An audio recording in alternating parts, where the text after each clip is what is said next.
ఉండిపోవడంతో ఇక్కడి ప్రజలు పడుతున్న ఇక్కట్లు అన్నీ కావు.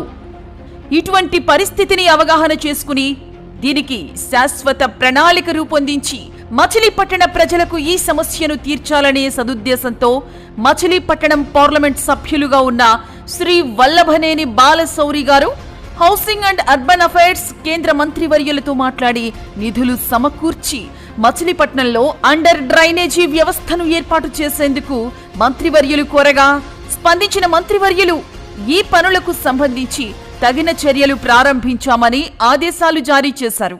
దీనితో కేంద్ర బృందం మచిలీపట్టణాన్ని సందర్శించి ఇక్కడి పరిస్థితులపై ఒక నివేదికను సమర్పించడానికి స్థానిక మున్సిపల్ కార్పొరేషన్ నుండి అనుమతి కోరగా వారు పంపిన ఈమెయిల్కు రిప్లై కూడా ఇవ్వకుండా స్థానిక శాసనసభ్యుడు మోకాలు అడ్డుపెట్టారు. బందరు ప్రజల కష్టాలు తీర్చటానికి మేము ప్రయత్నిస్తుంటే